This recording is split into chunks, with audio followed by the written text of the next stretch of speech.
Padre nuestro que estás en los cielos,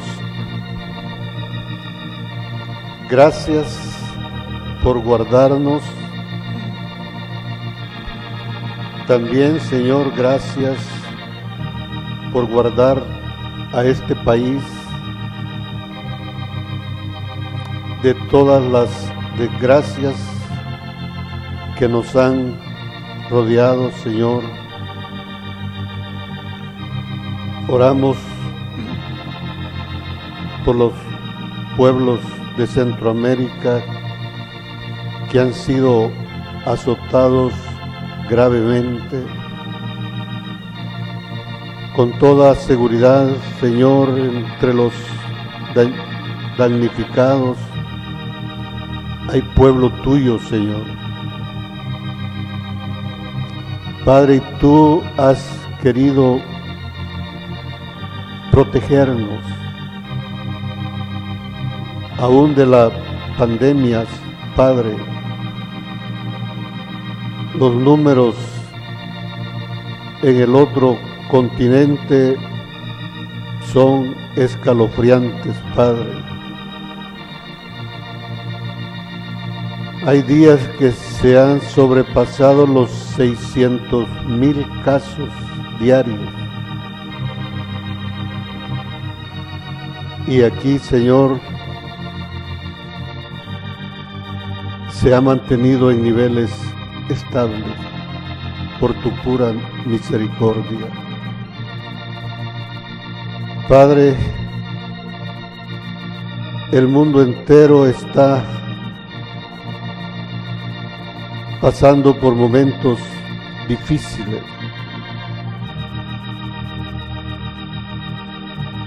Ayer nada menos veíamos imágenes terribles de lo que pasa en Guatemala, Señor. Y solamente la esperanza de estar en las manos de un Dios vivo, solamente teniendo firme en el corazón la certeza de que lo que le prometiste a Abraham será cumplido, nos mantiene firmes. Padre, que todo esto no nos desanime, sino todo lo contrario, Señor, que nos fortalezca, porque por otro lado, todo lo que está aconteciendo, Señor, es el preámbulo, el preludio de que el fin de la obra está por terminarse. Padre, que esta congregación pueda hallar gracia delante de ti, que podamos ser recogidos en tu seno, que podamos estar bajo tu sombra, oh Altísimo. Te lo pedimos en el nombre de Cristo. Amén. Que Dios les bendiga, hermanos.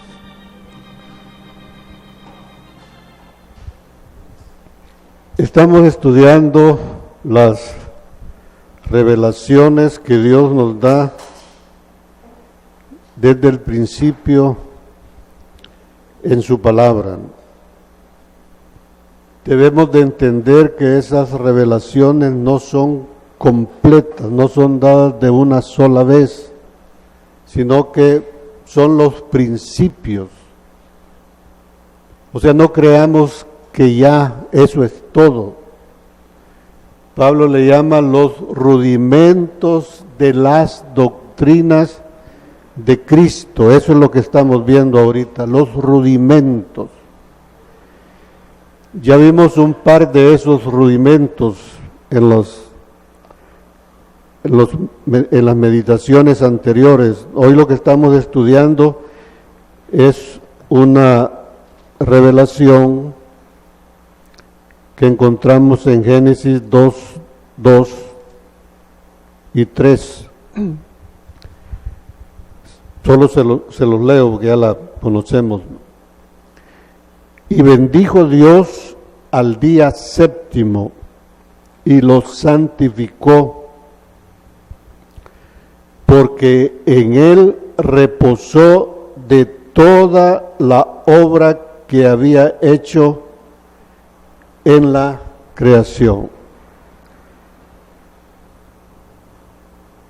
Entonces, lo que estamos compartiendo son las primeras revelaciones que tienen que ver con la obra de Dios y el reposo. El punto de discusión es que aquí dice que Él terminó de hacer toda su obra y que reposó, pero dice en el séptimo día. Y resulta que al escudriñar la palabra encontramos que Él sigue trabajando y que nos invita a entrar en su reposo. O sea que todavía hay un reposo que debemos de buscar. Si vamos a Hebreos 4, vamos a leer del 1 al 7. En un sentido estoy haciendo como un repaso de los últimos pensamientos de la vez pasada y agregando algunos detalles, porque quiero hacer énfasis en algunas cosas. Dice Hebreos 4:1: temamos pues no sea que permaneciendo aún la promesa de entrar en su reposo, o sea, quiere decir que está pendiente eso, alguno de vosotros parezca no haberlo alcanzado. Yo me incluyo ahí. Porque también a nosotros se nos ha anunciado la buena nueva como a ellos, pero a ellos no les aprovechó el oír la palabra, por no ir acompañada de fe en los que la oyeron. ¿Cuál promesa? Dice, temamos pues no sea que permaneciendo aún la promesa de entrar en su reposo, alguno de vosotros parezca no haberlo alcanzado, porque también a nosotros se nos ha anunciado la buena nueva como a ellos. ¿Cuál es la promesa y quiénes son ellos? Debemos de respondernos eso, ¿no? Vamos a Hechos 26, versículos del 6 al 8. 26 del 6 al 8. Dice, y ahora por la esperanza de la promesa. Dice, allá en Hebreos decía, temamos pues no sea que permaneciendo aún la promesa. Entonces dice aquí, y ahora por la esperanza de la promesa que hizo Dios a nuestros padres, esos son ellos, a ellos se les anunció la buena nueva. ¿Qué quiere decir buena nueva? El evangelio. A ellos se les anunció el evangelio. Entonces dice, por esa razón soy llamado a juicio. Versículo 7. Promesa cuyo cumplimiento esperan que han de alcanzar nuestras 12 tribus, sirviendo constantemente a Dios de día y de noche. Por esta esperanza, oh rey Agripa, soy acusado por los judíos. Y luego explica con más detalle de qué se trata la promesa. ¿Qué? ¿Se juzga entre vosotros cosa increíble? ¿Que Dios resucite a los muertos? Esa es la promesa. ¿Cómo lo podemos comprobar? Porque Isaac, el hijo verdadero que Dios le prometió a Abraham, nació por la resurrección. ¿Recuerdan que lo iba a sacrificar? Y dice el mismo Hebreo, se explica que es en términos simbólicos Isaac resucitó. Pero también en Gálatas 3:16 dice, si quieren lo leemos para que no nos equivoquemos. Ahí se confirma lo que está diciendo acá, ¿no? Dice, ahora bien, a Abraham fueron hechas las promesas, estamos hablando del mismo tema, y a su simiente, no dice, y a las simientes, como que si hablase de muchos, sino como de uno, y a tu simiente, la cual es Cristo. ¿Y cómo nació Cristo? Por la resurrección. Entonces, cuando uno, al escudriñar la palabra, nos damos cuenta que la promesa que Dios le estaba haciendo a Abraham no era solo darle un hijo natural, era darle un hijo espiritual que llevara la simiente de Cristo.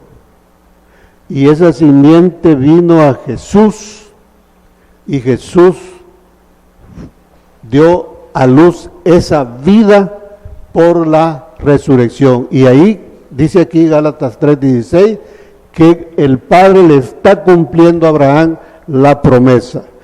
Entonces, ¿qué es lo que nos está diciendo Hebreos?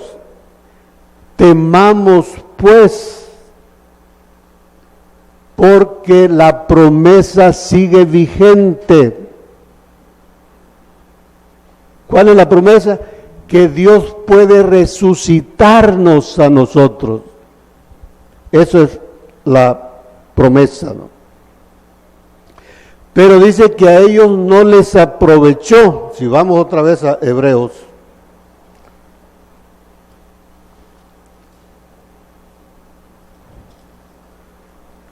4:2,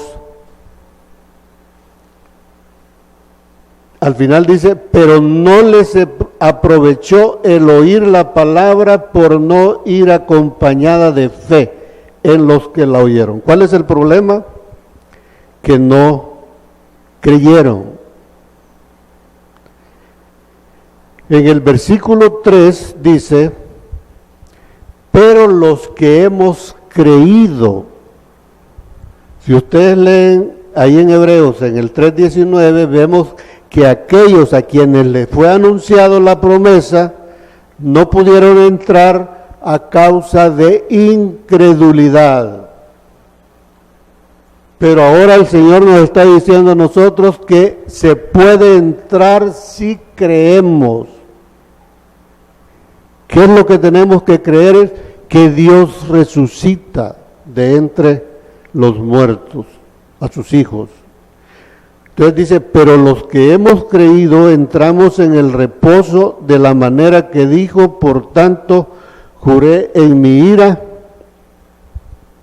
no entrarán en mi reposo, aunque las obras suyas, y esta es la confusión, por eso es importante aprender el lenguaje de Dios, aunque las obras suyas estaban acabadas desde la fundación del mundo. O sea, en la eternidad, dijimos la vez pasada, en la eternidad la obra está terminada. Lo podemos probar porque Dios a varios, no solo a uno, sino que a varios hombres de fe que aparecen registrados en las Escrituras, Dios los llevó en el Espíritu a un tiempo después del nacimiento del Hijo varón, y ellos vieron el cumplimiento de la promesa.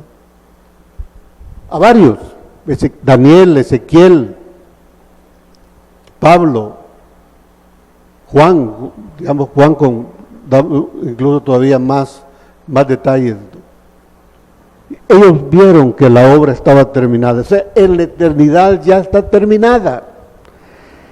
Pero dijimos que el problema es que salimos de la eternidad. Ahí está el problema. Y entonces entramos en una dimensión de tiempo. Entonces, al salir, nosotros tenemos que recorrer ese viaje.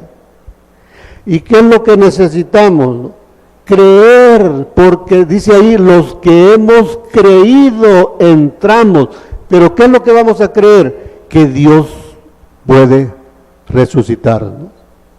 Si vamos a 2 Corintios 4, 14,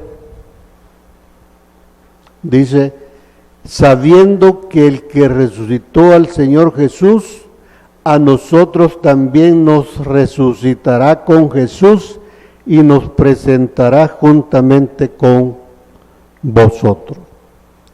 Un engaño de Satanás es que le ha hecho creer a la iglesia que esto solo es posible después de la muerte.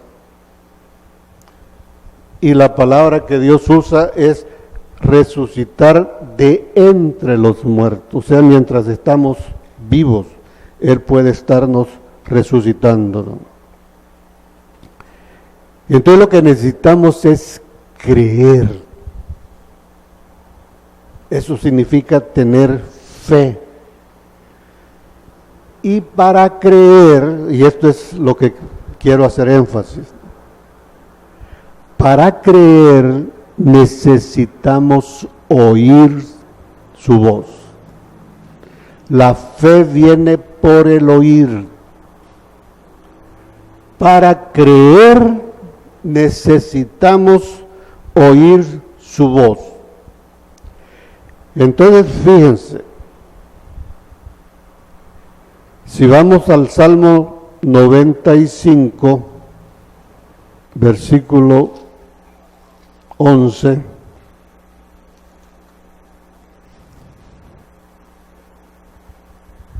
de ahí tomó la cita Pablo, el autor de Hebreos.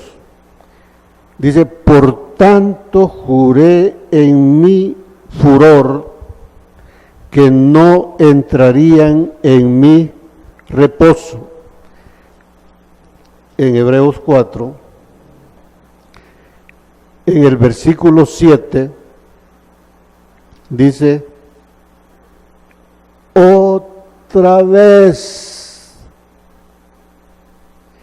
determina un día hoy, diciendo después de tanto tiempo por medio de David, como se dijo, si oyeres hoy su voz. Ese es el problema.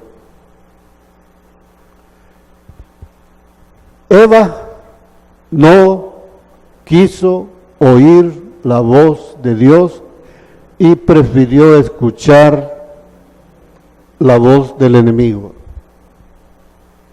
Después, como 3000 años después, bueno, en tiempo de Jeremías, vamos a Jeremías 7,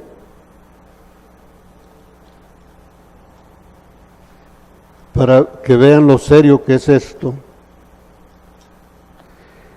Del 21 al 28.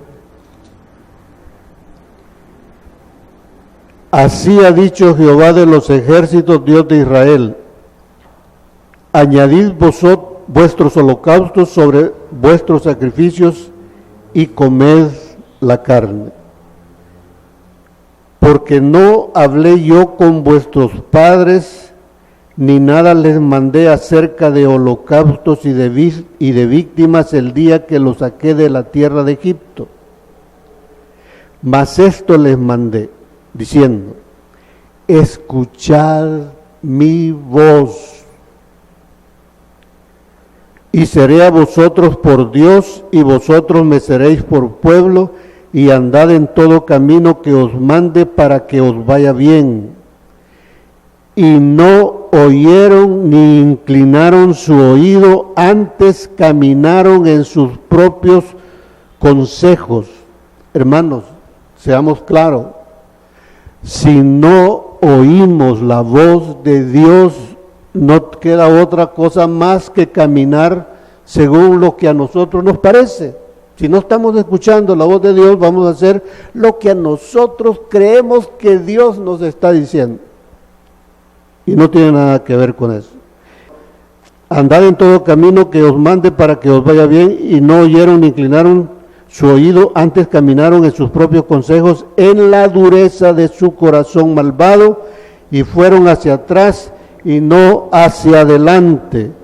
Desde el día que vuestros padres salieron de la tierra de Egipto hasta hoy, y os envié todos los profetas, mis siervos, enviándolos desde temprano y sin cesar, pero no me oyeron ni inclinaron su oído, sino que endurecieron su cerviz e hicieron peor que sus padres. Tú pues les dirás todas estas palabras, pero no te oirán. Los llamarás y no responderás. Les dirás, por tanto, esta es la nación que no escuchó la voz de Jehová su Dios, ni admitió corrección, pereció la verdad y de la boca de ellos fue cortada. Imagínense, Eva no quiso oír la voz de Dios, aún estando en su condición de celestial. No oyó la voz de Dios y prefirió oír la voz del enemigo. En los días de David, como dice Hebreos, entre tanto se dice hoy como David, si oyeres hoy mi voz, no endurezcáis vuestros corazones. Tiempo después, en los días de Jeremías, antes de la cautividad, Dios les vuelve a decir, si oyeres hoy mi voz. Y luego, si tomamos como referencia el viaje de Israel, que nosotros tenemos que hacer un viaje, dice que esa historia fue escrita para los que han alcanzado los fines de los siglos, hoy. Entonces el Señor vuelve a decirnos hoy, si oyeres hoy su voz, no endurezcáis vuestros corazones. Porque ese es el problema. Toda la historia del pueblo de Dios se ha enfrentado con esa realidad. Nuestra carnalidad, nuestra condición de animal, no nos deja oír la voz de Dios. Pero los que han creído entran. Así está determinado. Entonces, ¿qué necesitamos nosotros? Creer. Pero para creer necesitamos oír. Vamos a Deuteronomio 4, versículos 5 y 6. Mirad, yo os he enseñado estatutos y decretos como Jehová mi Dios me mandó, para que hagáis así en medio de la tierra en la cual entráis para tomar posesión de ella. Guardadlos pues y ponedlos por obra, porque esta es vuestra sabiduría y vuestra inteligencia. Pongamos atención a esas palabras, sabiduría e inteligencia. Ante los ojos de los pueblos, los cuales oirán todos estos estatutos y dirán, ciertamente pueblo sabio y entendido, nación grande es esta. ¿Quién es la nación grande y entendida? La que oye los mandamientos y los hace. Pero yo quiero que pongamos atención en la palabra, dice en el versículo 6, Guardadlos pues y ponedlos por obra, porque esta es vuestra sabiduría y vuestra inteligencia ante los ojos de los pueblos, los cuales oirán todos estos estatutos y dirán: pueblo sabio y entendido. O sea que cuando entendemos la palabra es que estamos oyendo. No debemos de presentar la excusa que yo no he oído algo. No. Dios nos manda a que estudiemos la palabra y que cuando la entendamos, eso es la señal de que hemos entendido. Y al entender la palabra, vamos a adquirir sabiduría e inteligencia. Pero mi intención es que veamos que esto tiene un principio, este es un comienzo. Y hago énfasis en esto: los que hemos creído.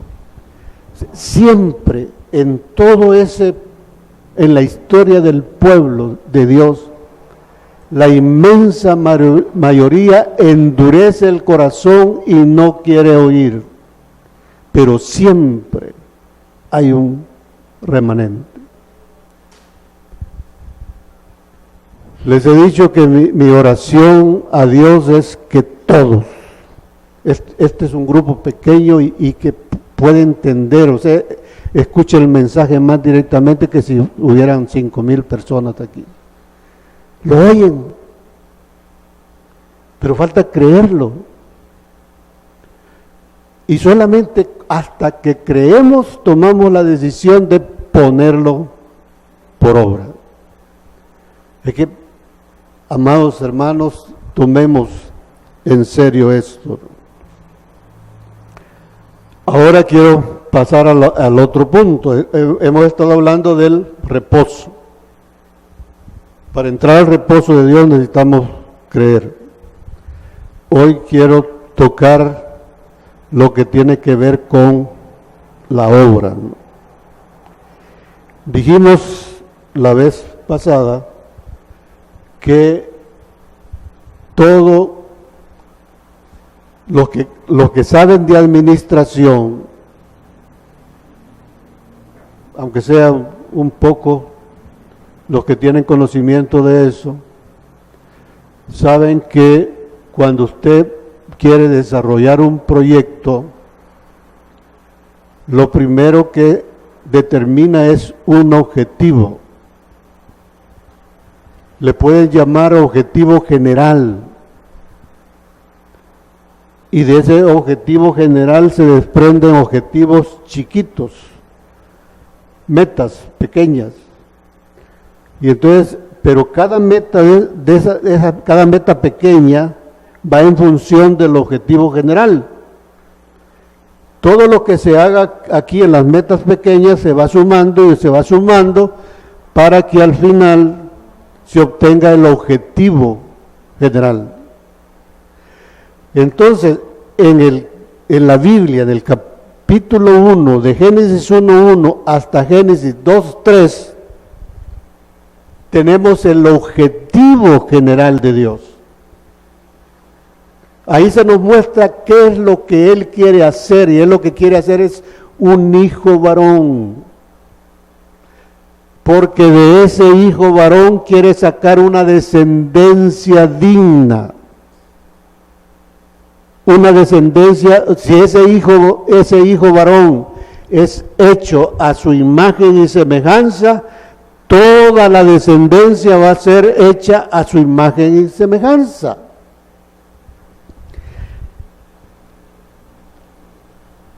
Vamos a Génesis 2:4 para que veamos la secuencia.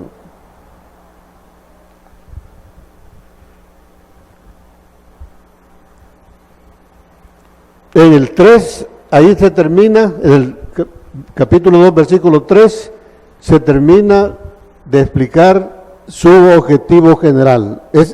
Para cumplir ese objetivo se necesitan 7 metas. Cubrir el primer día, el segundo día, el tercer día, hasta llegar al séptimo día, porque hasta en el séptimo día es que Él va a reposar, ¿no?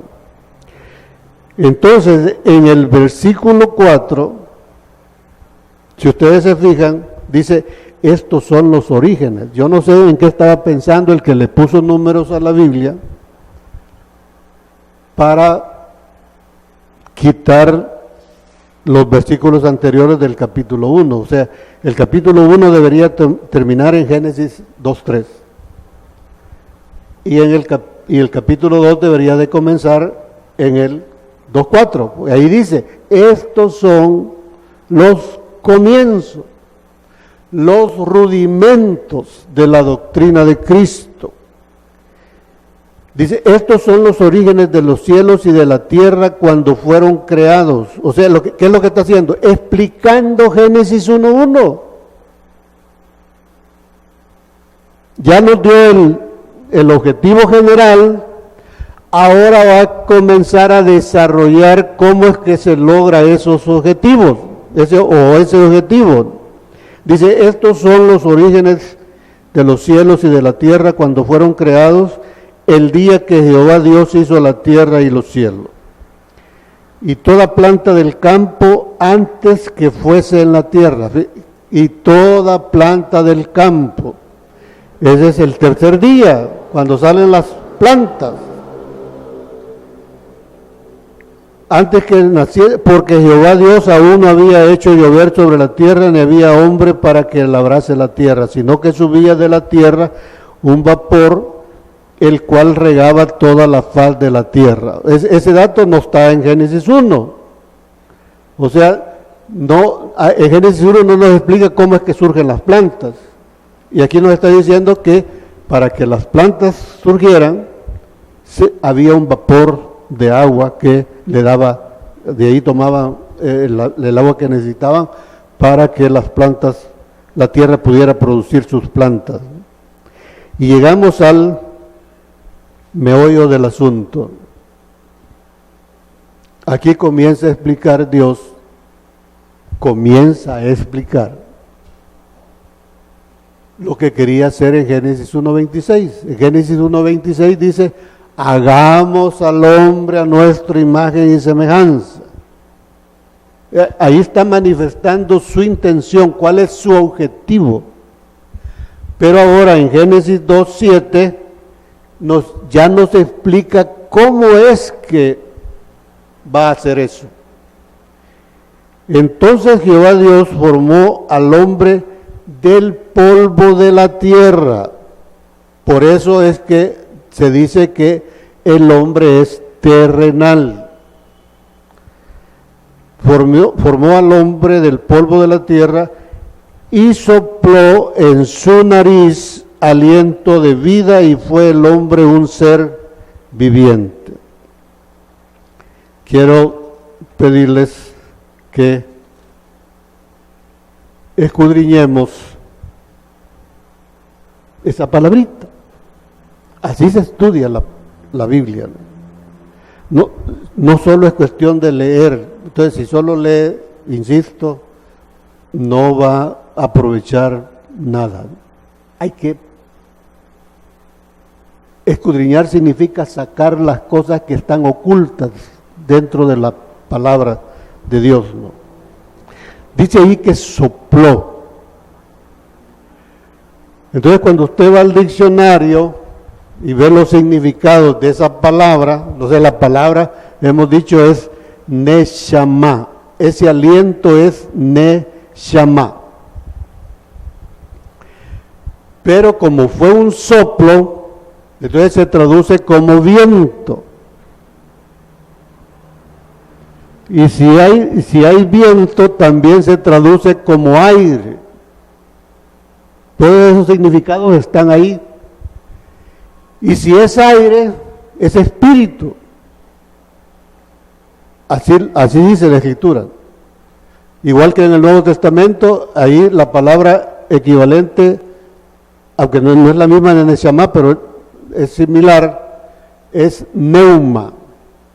Cuando uno estudia medicina se entera de que neuma es aire. y ese espíritu, se traduce como espíritu. Entonces, todos esos significados, ese soplo, es aire, es espíritu, pero un dato interesante, dice ahí que es un aliento animal. Entonces ahí tenemos ya lo que Pablo describe en 1 Corintios 15, 45, dice, fue hecho el primer hombre alma viviente, pero lo espiritual no es primero, sino lo terrenal, y lo animal, dice. Entonces ese hombre fue hecho terrenal, porque salió del polvo, y cuando Dios le sopló el Neshama, eso es un espíritu animal. Es el mismo espíritu que tienen los animales, es el mismo aliento que tienen los animales. Así que no se sienta así muy... Vamos a Eclesiastés, capítulo 3, versículos del 18 al 20. Dije en mi corazón, es así, por causa de los hijos de los hombres, para que Dios los pruebe y para que vean que ellos mismos son semejantes a las bestias. Pero dice semejantes, no iguales. Ellos tienen ojos igual que nosotros, tienen boca igual que nosotros. Los ojos son para ver, la boca es para comer, pero no somos iguales. 19. Porque lo que sucede a los hijos de los hombres y lo que sucede a las bestias, un mismo suceso es. Como mueren los unos, así mueren los otros. Y una misma respiración, esa palabra respiración es aliento, Neshama. Tienen todos, ni tiene más el hombre ni la bestia, porque todo es vanidad. Todo va a un mismo lugar, todo es hecho del polvo. Y todo volverá al mismo polvo, a menos que Cristo haga una transformación.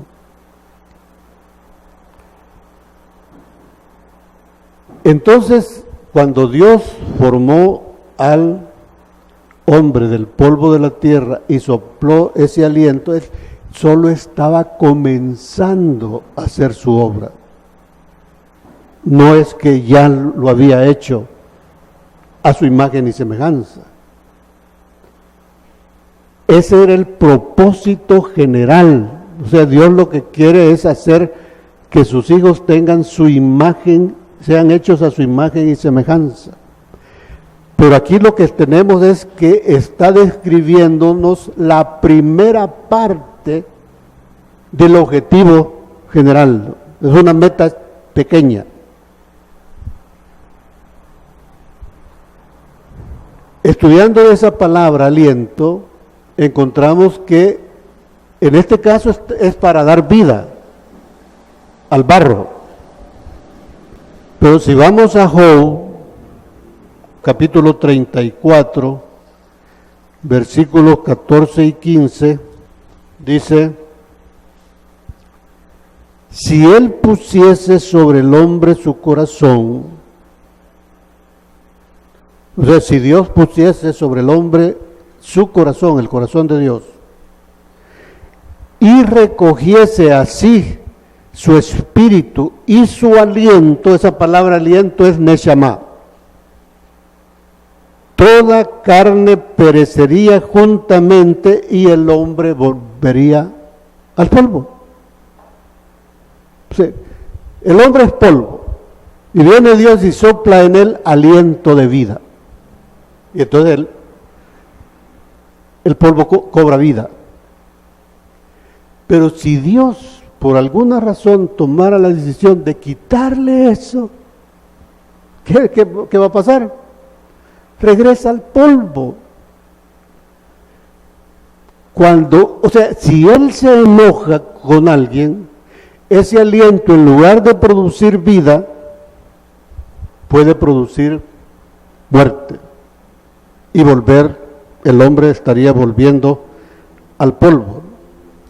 Pero hay un dato interesante ahí, ¿no? En el versículo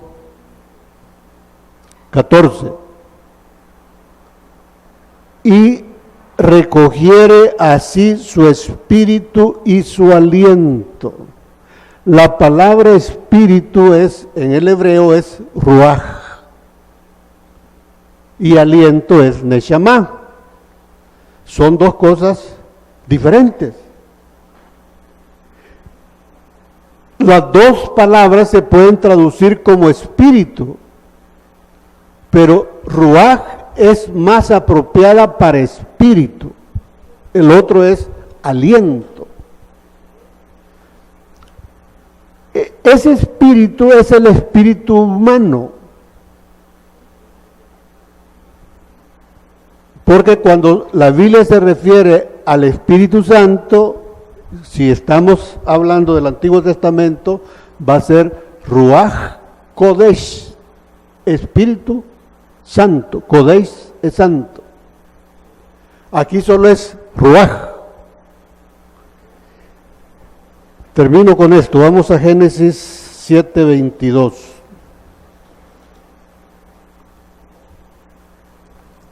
Lo que estoy diciendo acá es importante que lo estemos oyendo.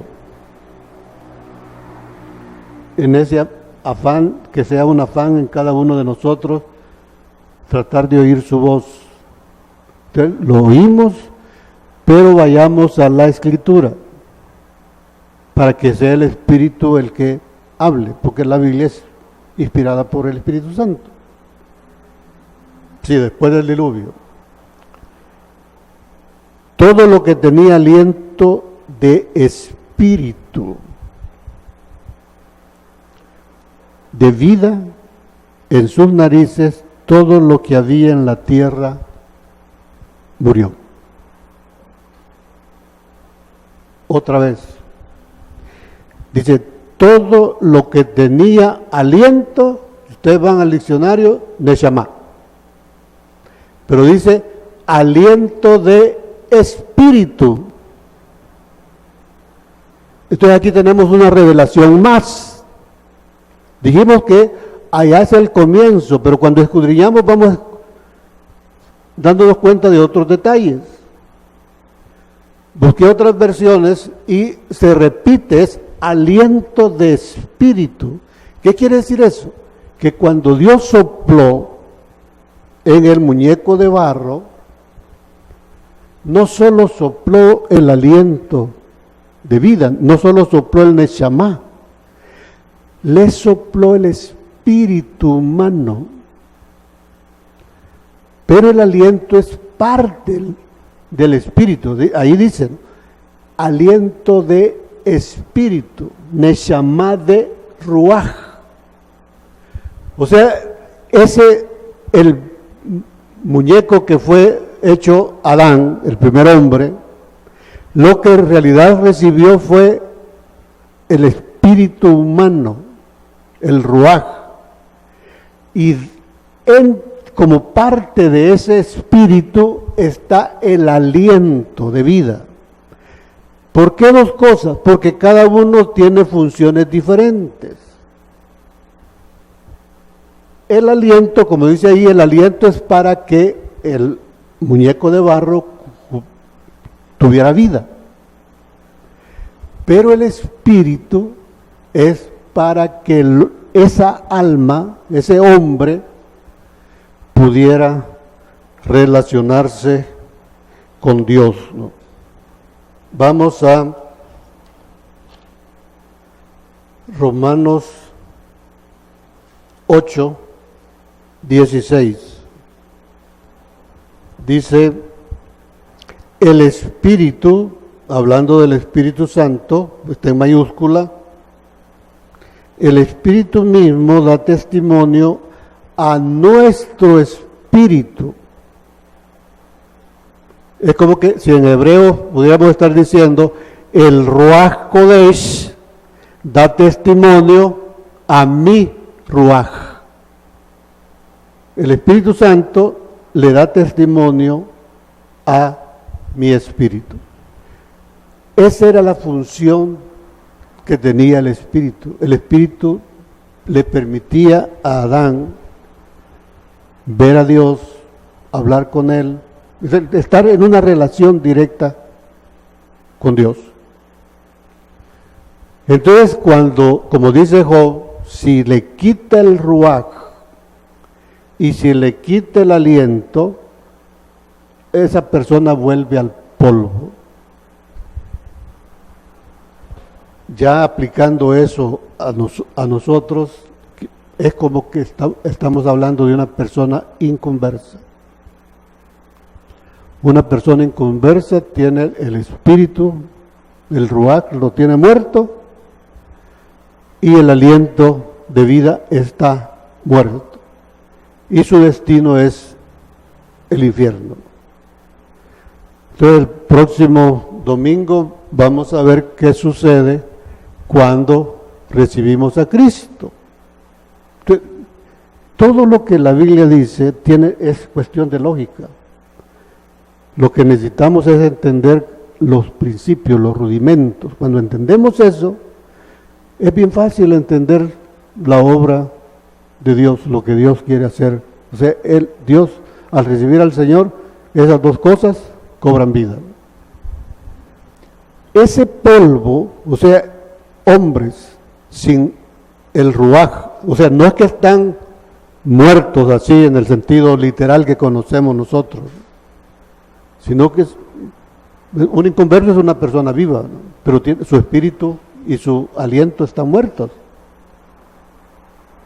Entonces, son polvo. Dice la Escritura que hablando de las naciones impías, son como menudo polvo. Y su destino es el infierno. Eso tiene que ver también con cuando dice que a Satanás, Dios le dice que Satanás va a estar comiendo todos los días ese polvo. Entonces necesitamos que Dios nos transforme para que dejemos de ser polvo y seamos hechos a su imagen y semejanza.